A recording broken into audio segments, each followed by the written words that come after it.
Hello guys, welcome to my channel Kathakar. यहाँ मैं आपके लिए कुछ प्रसिद्ध लेखकों के उपन्यास प्रस्तुत करूँगी। फ़िलहाल हम सुन रहे हैं सुरेंद्र मोहन पाठक की उपन्यास वन वे स्ट्रीट।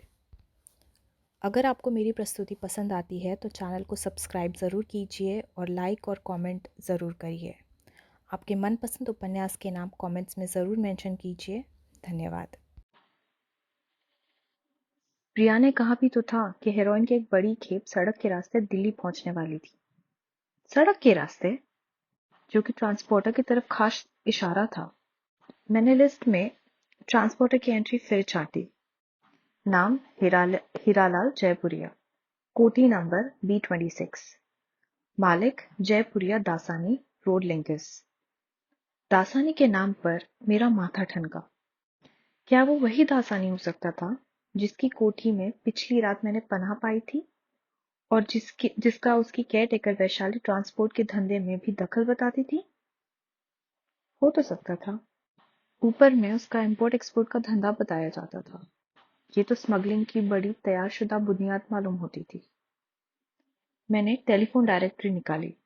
उसमें एक एंट्री के मुताबिक उस कंपनी का हेड ऑफिस रोशनारा रोड पर था और गोदाम संजय गांधी ट्रांसपोर्ट नगर के प्लॉट नंबर 635-38 पर था। एक की जगह 4 प्लॉटों का नंबर दर्ज होना साबित करता था कि जरूर वो बहुत बड़ी ट्रांसपोर्ट कंपनी थी। मुकुंद लाल बड़े अर्थपूर्ण भाव से हंसा। 1 मिनट, मैं बोला। बस 1 मिनट।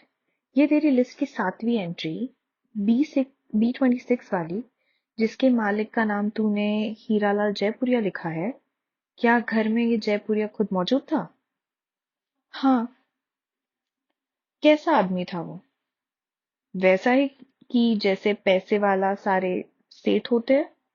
कोई 55 साल का ड्रम जैसा आदमी था वो, जो कि बड़े बायफोकल्स लगाता था और सिर से गंजा था। घर में और कौन था? पता नहीं। मुझे ऐसा कोई नहीं दिखाई दिया था जिसे कि फैमिली माना जा सकता था। अलबत्ता एक दो नौकर चाकर जरूर दिखाई दिए थे। रहन सहन कैसा था? बहुत करारा, बहुत शानदार। कंपाउंड में मर्सिडीज खड़ी थी। बात तू बोल, मैं क्या बोलूं? तो मैं चलूं? मैंने सहमति से सिर हिलाया। छुटकारे की सांस लेता वो वहां से रुखसत हुआ। सुबह 10 बजे मैं संजय गांधी ट्रांसपोर्ट नगर पहुंचा। अपने गंतव्य स्थान पर पहुंचने में मुझे कोई दिक्कत न हुई। वहां एक विशाल बोर्ड लगा हुआ था जो कि GT रोड से ही दिखाई देता था। बोर्ड पर लिखा था, Jaipuria Dasani road linkers, transporters and fleet owners, Delhi, Mumbai, Madras, Bangalore, Calcutta, Guwahati. Car से निकलने से पहले मैंने सावधानी से उस जगह का मुआयना किया। वहां की जो खास बातें मैंने नोट की थी वो थी, ऑफिस मेन गेट के पहलू पे यू बना हुआ था कि उसमें जाने के लिए याद से कदम रखना, यहाँ तक कि कंपनी का विशाल फाटक पार करना भी जरूरी नहीं था। भीतर एक तिहाई जगह में एक कवर्ड हॉल था। एक साइबान वाला विशाल शेड था और बाकी का अहाता खाली था, जिसमें ट्रक खड़े थे और तिरपाल से ढकी पेटियां पड़ी थी। वहां के तमाम मुलाजिम, बोझा ढोने वाले वर्कर्स, चपरासी वगैरह, यहाँ तक कि सिक्योरिटी वाले भी एक ही तरह की नीली वर्दी पहनते थे, जिसकी जेब पर JD कार गढ़ा हुआ था। किसी बाहरी आदमी की ऑफिस के अलावा वहां कहीं कदम रखने की सख्त मनाही थी, ऐसा फाटक पर लगे एक बोर्ड पर लिखा था। आखिरकार मैं कार से निकला और ऑफिस में पहुंचा। एक क्लर्क ने प्रश्न सूचक नेत्रों से मेरी तरफ देखा। हमारा एक कंसाइनमेंट मुंबई से आने वाला था। मैं अधिकारपूर्ण स्वर में बोला, पहुंचा या नहीं? आपको हेड ऑफिस से दरखास्त करना चाहिए था, क्लर्क बोला, जो कि रोशन आरा रोड पर है। मैं वही गया था भाई, उन्होंने ही मुझे यहाँ भेजा है। ओह, कंसाइज कॉपी दिखाइए। उसका फैक्स है मेरे पास, वो ही दिखाइए। मैंने अपनी जेब में हाथ डाला, फिर तमाम जेबों में हाथ डाला और खेदपूर्ण स्वर में बोला, वो तो लगता है तुम्हारे हेड ऑफिस में ही रह गया। नंबर याद है? सॉरी। हो कि सामान कब बुक कराया था? नहीं याद। बुकिंग की तारीख याद नहीं। फिर कैसे चलेगा? लेकिन अराइवल की संभावित तारीख याद है। वो ही बताइए। वो तारीख आज की ही है, तभी तो मैं यहाँ आया हूँ। चालू तारीख तो रात के 12 बजे तक होती है साहब। आप तो सवेरे सवेरे आ गए। अब आ ही गया हूँ तो कुछ तो करो भाई। आखिर मैंने भी अपने मालिकान को जवाब देना है। मुंबई से चला हमारे ट्रकों का कॉन्वॉय आज शाम तक यहाँ पहुंचेगा। कॉन्वॉय? काफिला। 6 ट्रक इकट्ठे चलते हैं। स्पेशल ट्रक है। शक्ति नाम है उनका। जो कंसाइनमेंट ढोने के काम आते हैं। ओह, वो शाम 6 बजे तक यहाँ पहुंचेंगे। आप उसके उसके बाद या कल सुबह मालूम कीजिएगा अपने कंसाइनमेंट के बारे में। ठीक है, शुक्रिया। मैं ऑफिस के बाहर निकल आया, लेकिन उस इलाके से न टला। मैं कार को वहां से अपने परे ले आया, जहां पहुंचकर मैंने अपना सूट उतार दिया और परसों रात वाले वो कपड़े पहन लिए जो कि मैं अपने साथ लाया था। मैंने सिर पर एक बदशक्ल सी टोपी पहन ली, दाई आंख के नीचे एक मस्सा लगा लिया और नथुनों में प्लास्टिक की 2 छोटी-छोटी गोलियां घुसा ली, जिनसे मेरी नाक फैल गई और ऊपरी होंठ यूं उठ गया कि दांत दिखने लगे। करीबी एक ढाबा था जिस पर मैं जा बैठा और चाय चुसकता सिगरेट पीता प्रतीक्षा करने लगा। आसपास क्योंकि वो एक ही ढाबा था, इसलिए जयपुरिया दासानी रोड लिंकर्स के किसी न किसी वर्कर्स का वहां पहुंचना लाजमी था। और ऐसा ही हुआ। 15 मिनट बाद नीली वर्दी वाला बोझा ढोने वाला एक वर्कर वहां पहुंचा। चाय बनाना? वो बोला। मेरे लिए भी, मैं बोला। उसने प्रश्न सूचक नेत्रों से मेरी तरफ देखा। अच्छी चाय बनती है यहाँ, मैं बोला। अभी पीकर भी हाथ ही दोबारा पीने का दिल कराया। उसने सहमति से सिर हिलाया। मैंने उसकी तरफ सिगरेट का पैकेट बढ़ाया। वो पैकेट डनहिल का नहीं था, पनामा का था, जिसे कि मैंने ढाबे पर पहुंचने से पहले रास्ते में खरीदा था। उसने सिगरेट ले लिया और फिर मेरे करीब ही बैठ गया। मैंने भी एक सिगरेट लिया और पहले उसका और फिर मेरा सिगरेट सुलगाया। सुधीर नाम है मेरा, मैं बोला। मेरा सुग्रीव, वो बोला। जयपुरिया दासानी से हो? हाँ, तुम? मैं तो भाई बेरोजगार हूँ। मैं खिसियाया सा हंसता हुआ बोला। इधर नौकरी की ही तलाश में आया था। कहीं पता किया? 2-3 जगह किया, लेकिन काम नहीं बना। तुम्हारा क्या हाल है? लोडर्स की भर्ती तो चलती ही रहती है। चलती रहती है? हाँ, कुछ लोग काम के जोर के हिसाब से दिहाड़ी पर भी रखे जाते हैं इसीलिए। ओह, 24 घंटे चलती है लोडिंग अनलोडिंग, इसलिए बहुत लोडरों की जरूरत पड़ती है। क्या दिहाड़ी मिलती है? 100। रात को काम करो तो 20 अलग से। हम्म। इस बाबत किसी से मिलना होता है? फोरमैन तिवारी से। तुम मुझे उससे मिलवा सकते हो? इस काम के लिए किसी की सिफारिश की जरूरत नहीं। वो शाम 4 से 4:30 तक तुम्हारे जैसे लोगों से मिलता है। शाम को पहुंच जाना। ठीक है। तभी बेरा हमें चाय दे गया, मेरी तरफ से। मैं जेब से 5 का नोट निकालता हुआ बोला। अरे नहीं, उसने प्रतिवाद किया। एक ही बात है। 2 चाय के 3 रुपए मैंने चुकता किए। वर्दी कंपनी की तरफ से मिलती है? मैंने पूछा। हाँ, वो गर्व से बोला, लेकिन नौकरी पक्की हो जाने के बाद ही। कब पक्की होती है? 6 महीने में। दिहाड़े वाले भी वर्दी पहनते हैं? हाँ, फोरमैन देता है।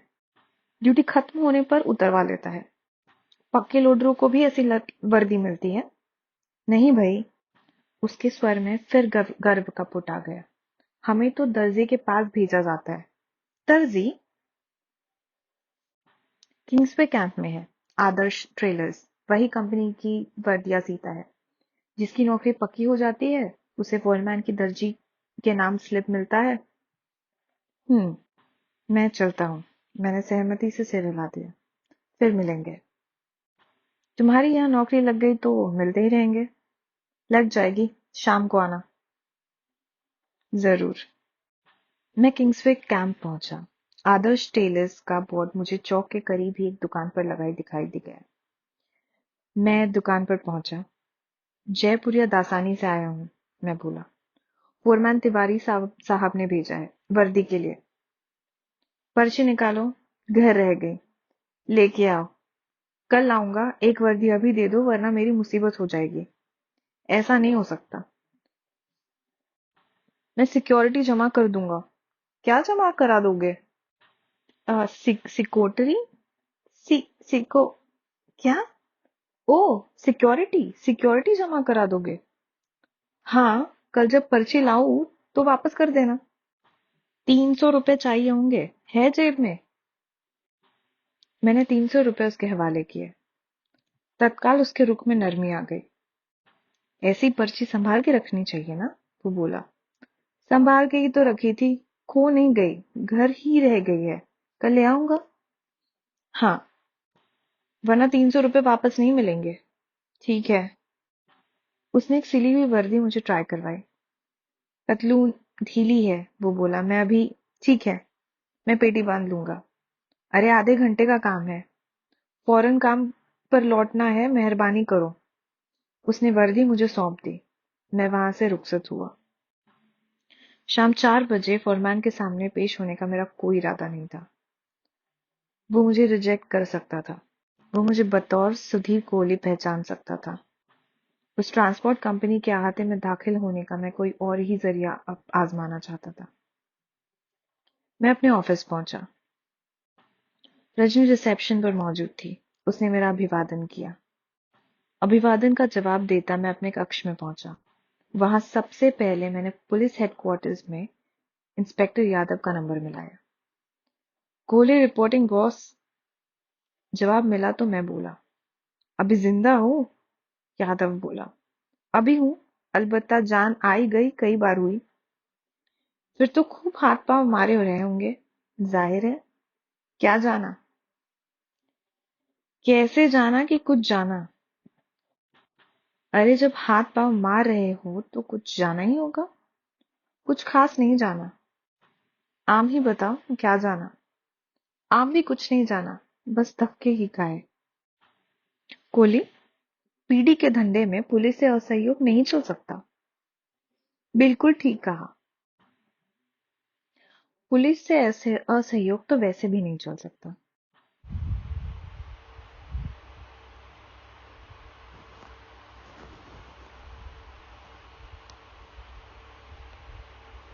मत करते हो।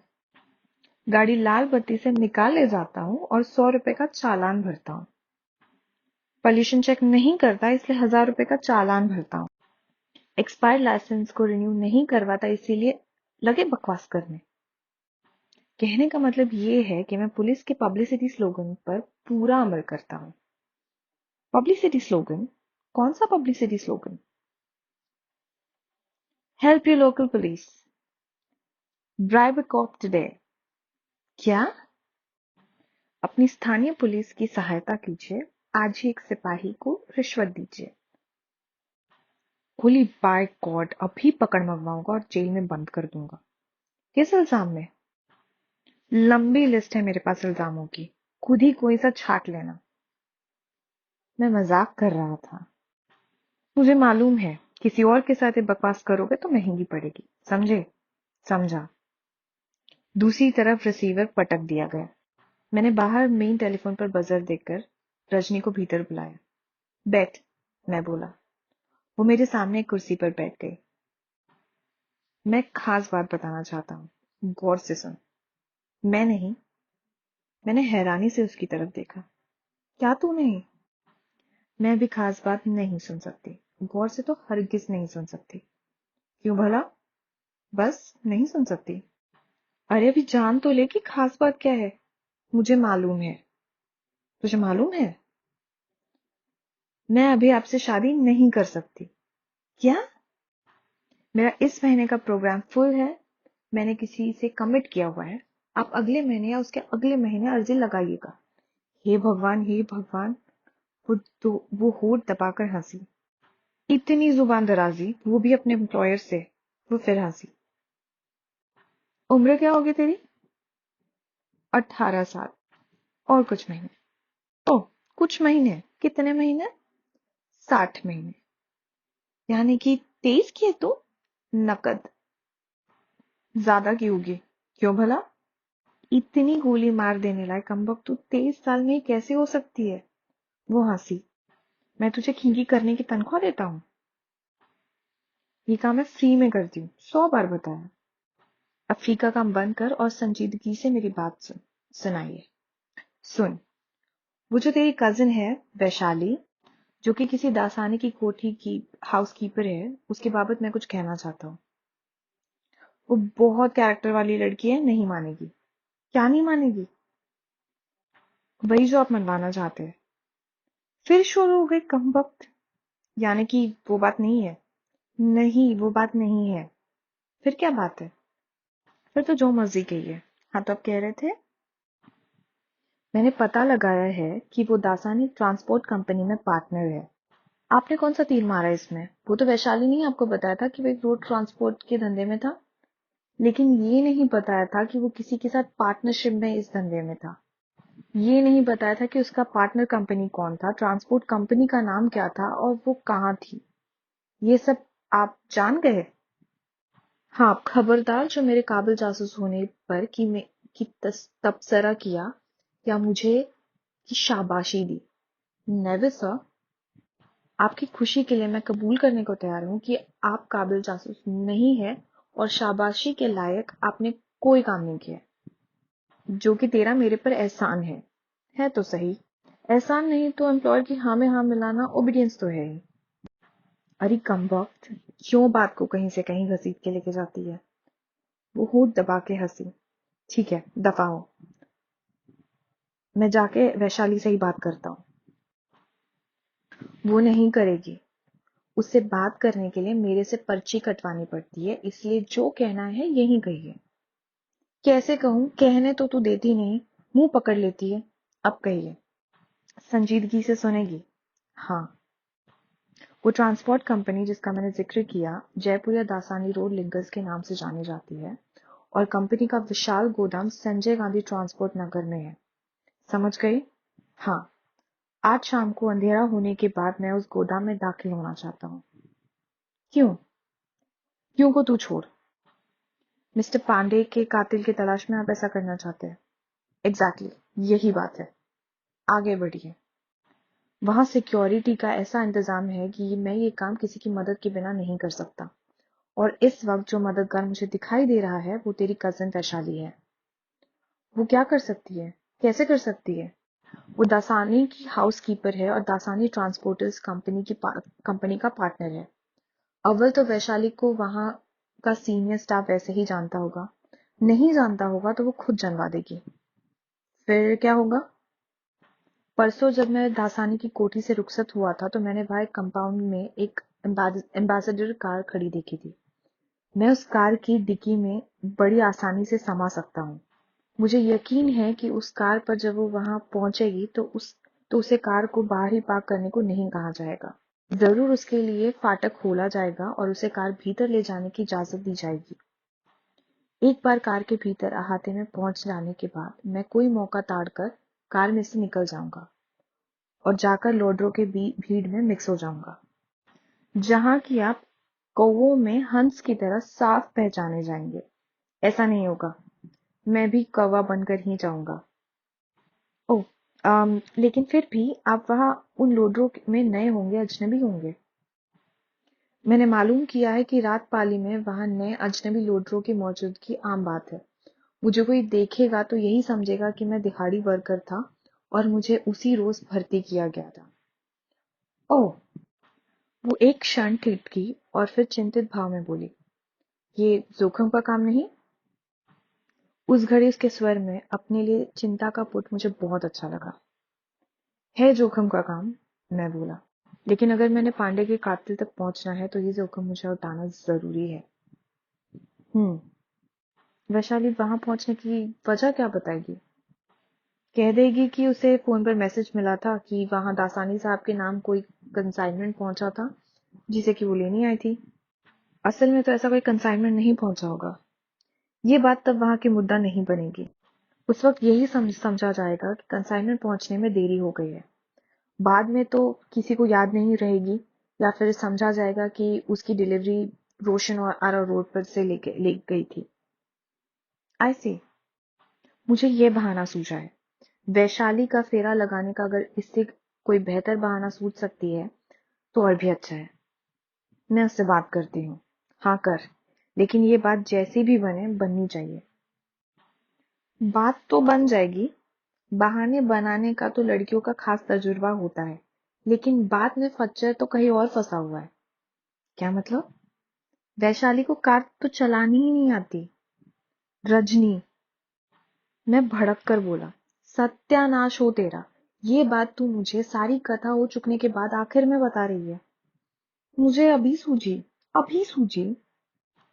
लेकिन आप फिक्र क्यों करते हो? जाना तो आपको शाम में है ना? हाँ, शाम में होने में अभी 6 घंटे बाकी है।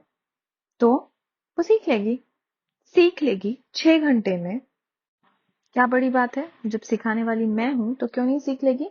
लेकिन तुझे तुझे खुद कहाँ आती कार चलानी? आती नहीं है, लेकिन करस्पॉन्डेंस कोर्स से सीख रही हूँ। आज ही आखिरी लेसन दाग से मिला है। मैंने घूर कर उसे देखा। वो मुंह फेरकर हंसने लगी। तब मुझे यकीन हो गया कि वो झूठ बोल रही है, कि वैशाली को कार चलानी नहीं आती थी। फिर मैं भी हंसने लगा। मैं फोन करती हूँ। वो हंसना बंद करके उठती हुई बोली। मैंने सहमति से सिर हिलाया। शाम 4:15 मैं जयपुरिया दासानी रोड लिंगस के विशाल अहाते के भीतर था। पूर्व योजनानुसार वैशाली के साथ काले एम्बेसडर की डिक्की में मैं वहां पहुंचा था। पता नहीं वैशाली ने मेरी वाली पुड़िया दी थी या अपनी कोई कहानी गढ़ सुनाई थी, लेकिन सब ऐन मेरी मर्जी के मुताबिक हुआ था और निर्विघ्न हुआ था। वहां विशाल साइबान के नीचे 10-12 लोटस मौजूद थे, जो कि बेंचों पर बैठकर तंबाकू या पान मसाला फांक रहे थे और बतिया रहे थे। वहां धूम्रपान की मनाही का बोर्ड लगा हुआ था, जिसकी वजह से तंबाकू और पान मसाले पर जोर मालूम पड़ता था। मैं उनमें जा मिला। किसी ने मेरी तरफ तवज्जो न दिया। उन्हीं लोगों में सुग्रीव भी था, जो कि मुझे बाद में दिखाई दिया, लेकिन मेरी खुशकिस्मती से उसका दिखाई देना भी मेरे खिलाफ जाने की जगह मेरे हक में गया। वो मेरे करीब आया और मेरे कंधे पर हाथ रखता हुआ बोला, देखो, मैंने कहा नहीं था कि तुम्हारा काम बिना किसी सिफारिश से ही बन जाएगा। हाँ, सुशील नाम बताया था ना अपना? सुधीर। हाँ, सुधीर। क्या है सुग्रीव? किसी ने आवाज देकर पूछा। कुछ नहीं, सुग्रीव बोला। यह नया जमूरा है, अपना जानने वाला है। ओह। सुग्रीव फिर मेरी तरफ आकर्षित हुआ। फोरमैन ने तुम्हें जल्दी भीतर कैसे भेज दिया? वो बोला। जल्दी क्या मतलब? मैं बोला। 5 बजे शिफ्ट खत्म होती है। यूं छांटे गए लोगों को तो 5 के बाद भीतर आने दिया जाता है। वो फोरमैन है, मालिक है, जो उसकी मर्जी उसने किया। ये भी ठीक है। कोई काम क्यों नहीं कर रहा? शिफ्ट खत्म होने को आती है तो सब ऐसा ही होता है। काम बहुत है, लेकिन अब 5 बजे के बाद आने वाले लोग ही करेंगे। ओह। सुग्रीव के मेरे यूं बतियाने ने जैसे मुझे वहां स्थापित कर दिया। मैं भी उन लोगों की गप्पेबाजी में शामिल हो गया। 5:10 पर मैं बोला, टॉयलेट किधर है? क्या? सुग्रीव बोला, पेशाब घर। अच्छा वो, उधर शेड के बाजू में चला जा। मैंने निर्देशित रास्ता पकड़ा। रास्ते में शेड के सामने मुझे पेटियों का अंबार लगा मिला। एक बार दाएं बाएं निगाहें फिरा, मैं उन पेटियों में घुस गया और उनके मध्य में जाकर दुबक कर बैठ गया। उस जगह पर बैठा मुझे आसमान ही दिख रहा था। मैं प्रतीक्षा करने लगा। एन 5 बजे अहाते में एक सायरन सा बजा, फिर बाहर हलचल होती सुनाई देने लगी। 10 मिनट में सब शांत हो गया। मैंने वहां से निकलने का उपक्रम न किया। 6 बजे के करीब मुझे अहाते का विशाल फाटक खुलने की आवाज सुनाई दी, और फिर साथ ही कई ट्रकों के शक्तिशाली इंजनों की आवाज हुई, जो कि निश्चय ही कंपाउंड के भीतर दाखिल हो रहे थे। जरूर 6 बजे मुंबई से आने वाले ट्रकों का कन्वॉय वहां पहुंच गया था, और 10 मिनट बाद मैं सावधानी से वहां से बाहर निकला और यूं जाहिर करता वापस लौटा जैसे टॉयलेट से लौट रहा था। तब तक रात पड़ चुकी थी और बत्तियां जल चुकी थी। उस नेशनल स्टेडियम जैसे अहाते का अंधेरा दूर करने के लिए पर्याप्त नहीं था। मैंने पाया कि ढके हुए विशाल साइबान के नीचे एक दूसरे के बगल में 6 ट्रक खड़े थे। सबके दोनों पहलुओं में बड़े बड़े शब्दों में शक्ति लिखा हुआ था। कुछ लोग उनमें से सामान उतारकर गोदाम में पहुंचा रहे थे। किधर मर गया था? कोई कड़क आवाज कर बोला। बड़ी मुश्किल से समझ पाया कि सवाल मेरे से हो रहा था। पेशाब करने गया था, मैं बोला। चल सामान उतरवा और पेशाब करके ड्यूटी पर आया कर। साले अभी कदम भीतर पड़े नहीं कि पेशाब करने लगा था। मैं खामोशी से काम करते लोडरों में शामिल हो गया। आधे घंटे में 3 ट्रक खाली हो गए। नंबर 4 को नहीं छेड़ना। जिस आदमी ने मुझे झिड़का था वो बोला। क्यों वर्मा जी? एक लोडर उत्सुक भाव से बोला।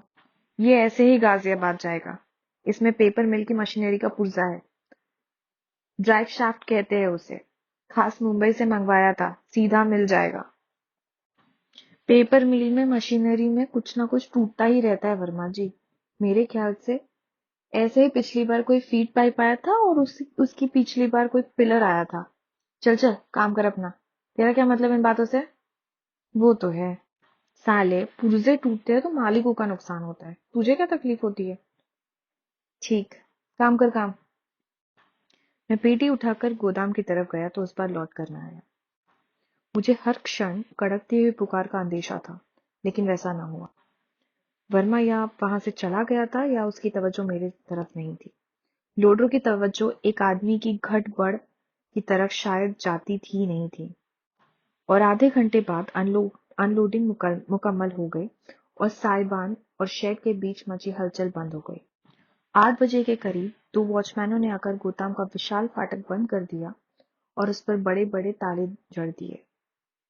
9 बजे बाहर का फाटक खुला और लगभग सारे लोडर्स बाहर से बाहर निकल गए। जरूर वो शिफ्ट की आधी छुट्टी का वक्त था। तब मैं दबे पांव साइबान पर पहुंचा। मैं उस ट्रक के पिछवाड़े में पहुंचा जिसमें ड्राइवर शाफ्ट लदा हुआ था। एक बार दाएं बाएं झांककर मैं उचक्कर ट्रक में सवार हो गया। मैंने कितनी ही देर बड़े से गौर से उस शाफ्ट का मुआयना किया। आखिरकार कहानी मेरी समझ में आ गई। वो शाफ्ट काम करने के लिए बनाया ही नहीं गया था। वो असली शाफ्ट था ही नहीं। वो भीतर से खोखला था और उसे कोई खास सामान ढोने के लिए बनाया गया था। खास सामान जैसे हेरोइन। मैं भीतर हेरोइन की मौजूदगी की तस्दीक की कोई तरकीब सोच ही रहा था कि एकाएक मुझे फाटक से भीतर दाखिल होते चंद ऐसे लोग दिखाई दिए जो न लोडर थे, न सिक्योरिटी वाले थे, न क्लरिकल स्टाफ वाले थे। ये देखकर मैं सक पकाया कि वो सीधे साइबान की तरफ बढ़ रहे थे और साइबान में भी उनका निशाना वो हिस्सा था जहां शक्ति ट्रक खड़े थे। अब ट्रक में से निकलकर चुपचाप खिसक जाना असंभव था। मैं ट्रक के अंधेरे कोने में विशाल शाफ्ट के एक पहलू में उकड़ू होकर दुबक कर बैठ गया। एक आदमी ट्रक के पिछवाड़े में प्रकट हुआ जहां कि वो कुछ कुछ क्षण ठिठक कर खड़ा रहा। उसकी उस पोजीशन में एक शेड की छत के साथ लटकते शेड लगे एक बल्ब की रोशनी उस पर पड़ रही थी। मैंने उसे फौरन पहचाना। वो पहाड़गंज के स्टेटस बार का वो बारमैन था जिसे मैंने संतोख सिंह के नाम के डोप पुशर के बाबत सवाल किया था। अब मुझे पूरा यकीन हो गया था कि मैं सही राह पर था और सही मुकाम पर पहुंच गया था। फिर वो ट्रक के भीतर चढ़ गया। मैंने अपने आप को और सिकुड़ लिया, लेकिन वो उसके उधर के दहाने के करीब ही रहा। उसने मेरी तरफ ट्रक के भीतर आने की कोशिश न की। 2 जने आगे ट्रक के केबिन में सवार हुए। ट्रक का इंजन गरजा। फिर वो हौले से अपनी जगह से सरका और साइबान के नीचे निकलकर फाटक दोबारा बंद हो गया। जल्दी ही ट्रक ने स्पीड पकड़ ली। वो मेन रोड पर पहुंचा। किशन, तभी ड्राइविंग केबिन से कोई बोला। हाँ, बारमैन ने जवाब दिया। रखा है ना पीछे? हाँ। माचिस दे। मेरी पता नहीं कहाँ गिर गई। अच्छा। किशन के नाम से पुकारा जाने वाला बारमैन ट्रक में मेरी तरफ था। अभी वो आधे में ही होता कि उसे एहसास हो जाता कि ट्रक में कोई था। वो और करीब पहुंचता तो मैं उसे दिखाई भी दे जाता और मुझे पहचान भी लेता। तत्काल कुछ करना आवश्यक था। मैं अपनी उकड़ू स्थिति से ही यूं उसकी तरफ लपका जैसे तोप से गोला छूटा हो। मैंने अपने सिर से उसकी छाती को जोर से धक्का दिया और वो चलते ट्रक से ही बाहर गिर गया। एक धप की आवाज और फिर खामोशी। क्या हुआ? ड्राइविंग केबिन से पूछा गया। कुछ नहीं, मैं जानबूझकर खांसता हुआ बोला। गिर पड़ा था, कहीं पाँव उलझ गया था। मुझे तो लगा जैसे ट्रक के बाहर कुछ गिरा था। मैं नहीं गिरा था। साला मस्करी करता है। माचिस भूल गया। मैं जल्दी से केबिन के गोल झरोके के पास पहुंचा और मैंने माचिस उस झरोके के भीतर बढ़ाई। किसी ने मेरे हाथ से माचिस थाम ली तो मैंने हाथ वापस खींच लिया। मैंने ट्रक से बाहर झांका। ट्रक को उस वक्त मैंने आउटर रिंग रोड पर ओल्ड दिल्ली की तरफ दौड़ते पाया। कहाँ जा रहा था ट्रक? कहीं वाकई गाजियाबाद तो नहीं जा रहा था? अगर ट्रक में सच में हेरोइन थी तो ऐसा नहीं हो सकता था। मुंबई से सुरक्षित दिल्ली हेरोइन पहुंच जाने के बाद भला वो क्यों उसे यूपी में घुसा? और फिर हेरोइन की शॉर्टेज दिल्ली में थी, न कि यूपी में। शायद स्टोरेज के लिए उनकी सुरक्षित जगह वो पेपर मिल थी, जिसकी बिगड़ी मशीनरी का कथित पुर्जा मुंबई में मंगवाया गया था। वो बात मुझे जंची। मैंने कुछ क्षण खामोशी से हालात का नजारा करने का फैसला किया। एकाएक मेरी तवज्जो ट्रक के पीछे आती कॉन्टेसा कार की तरफ गई। मुझे एहसास हुआ था कि वो कार काफी देर से ट्रक के पीछे थी और मौका हासिल होने पर भी ट्रक को ओवरटेक करके उसके आगे निकलने की कोशिश वो नहीं कर रही थी। क्या वो कार भी ट्रक के साथ थी? अब मैं याद करने की कोशिश करने लगा कि जब मैंने बारमैन किशन को धक्का दिया था तो क्या वो कार तब भी ट्रक के पीछे थी? नहीं थी। होती तो उधर से ट्रक को रोकने का सिग्नल हुआ होता और फिर मेरा खेल खत्म हो गया होता। इस लिहाज से वो कार ट्रक के साथ भी नहीं हो सकती थी। साथ होती तो शुरू से होती। मेरी अक्ल ने यही फैसला किया था कि उस कार का ट्रक से कोई लेना देना नहीं था। फिर भी वो ट्रक के पीछे लगी हुई थी।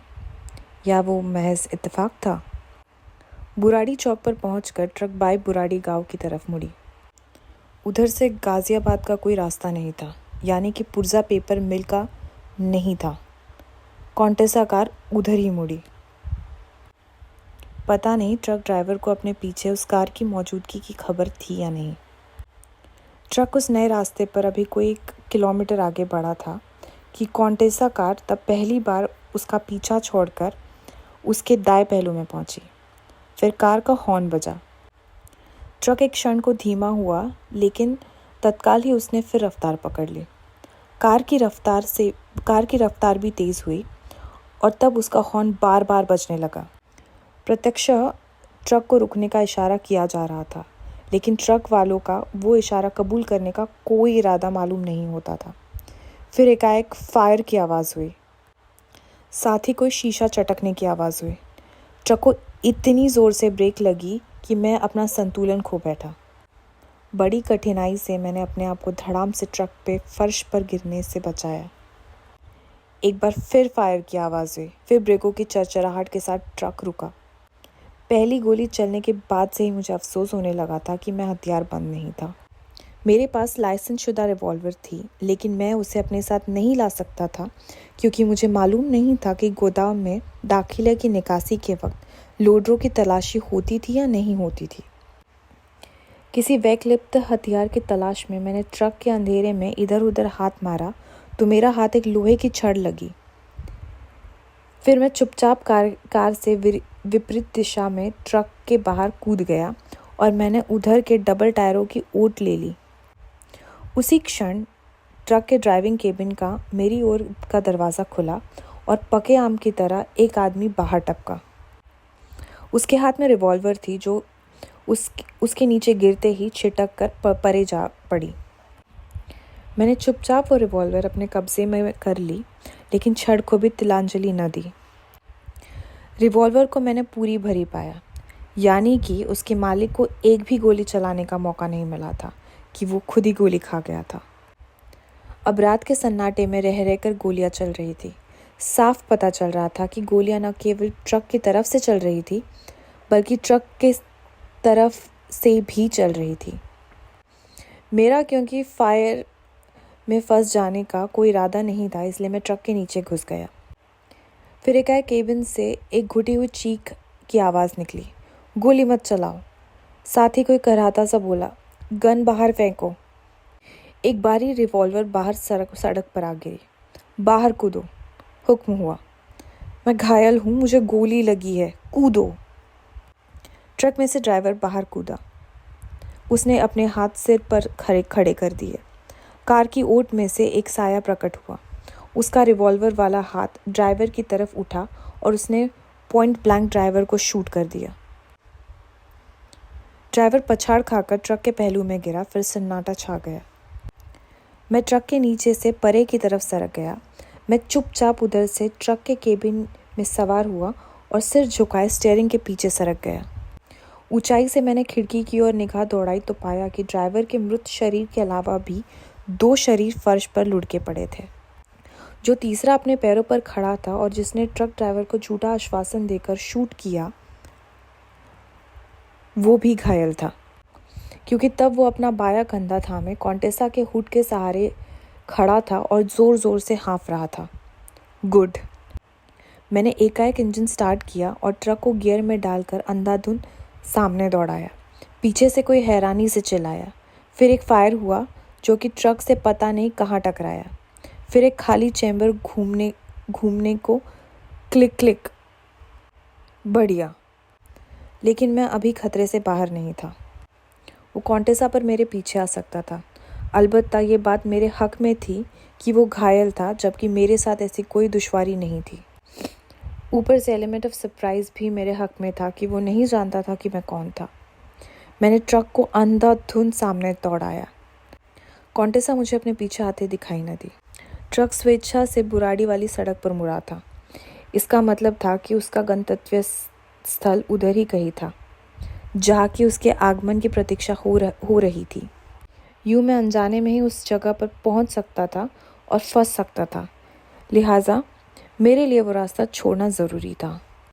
लेकिन रास्ता तो वो वही था जिधर से कि मैं आया था और जिधर कॉन्टेसा के साथ वो शख्स मौजूद था, जो ज़रूर अब अपनी रिवॉल्वर में दोबारा गोलियां भर चुका था। मैंने आगे बढ़ने या पीछे लौटने की जगह ट्रक को बाईं तरफ कच्चे पर उतार दिया। उस रास्ते पर मैं 2 किलोमीटर आगे बढ़ा तो मुझे एक बहुत बड़ा स्क्रैप यार्ड मिला। उसी यार्ड में यूटी बसों, ट्रकों और टेम्पो की स्क्रैप बाड़ियों का अंबार लगा हुआ था। साफ जाहिर था कि उनमें से इंजन, रिम जैसे तमाम काम के पुर्जे निकाले गए थे और पीछे का लोहा जो बच गया था वो कबाड़ के भाव से बिक सकता था। यार्ड के इर्द गिर्द कटीली तारों की बाड़ थी, जो कि कई जगह से टूटी हुई थी। सामने एक फाटक भी था, लेकिन वो भी आधा खुला झूल रहा था। भीतर मुकम्मल सन्नाटा था।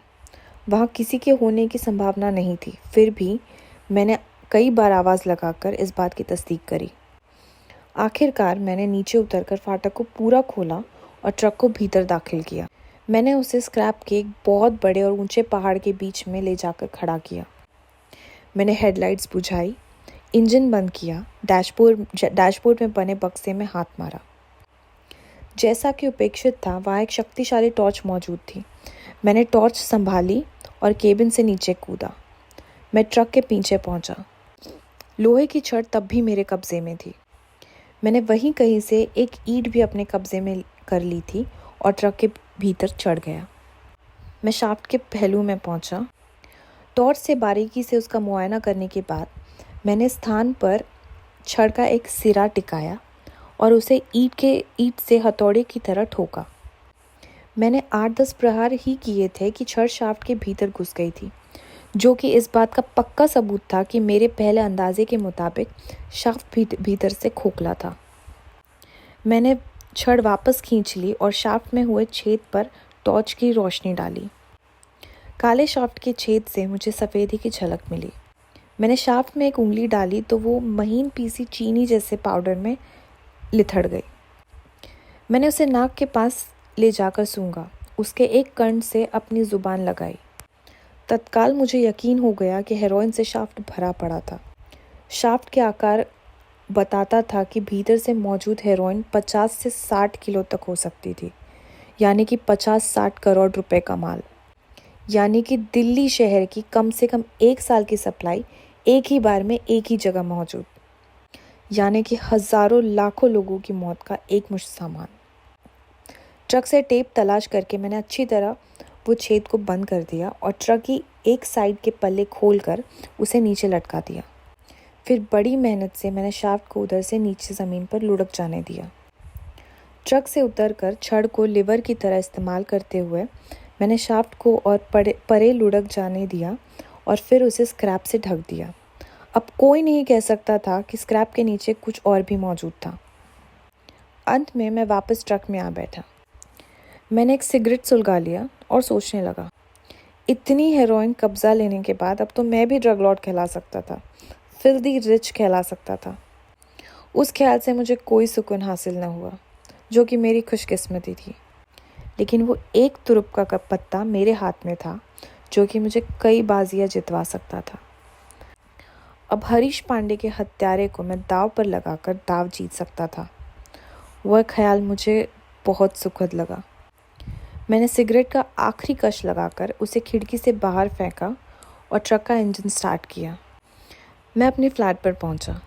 टेलीफोन डायरेक्टरी निकाल कर मैंने उसमें दासानी की एंट्री देखी तो पाया कि उसमें कोई 2 दर्जन भर दासानी भरे थे, लेकिन सौभाग्यवश ऐसा दासानी सिर्फ एक था जो कि हेडक्वार्टर मार्ग पर रहता था। उसका नंबर डायल किया। कुछ क्षण घंटी बजते रहने के बाद जवाब मिला तो मैंने वैशाली की आवाज़ साफ पहचानी। मैं सुधीर बोल रहा हूँ। मैं माउथ पीस में बोला, Sudhir? Kohli the detective. Oh, सलामत हैं आप?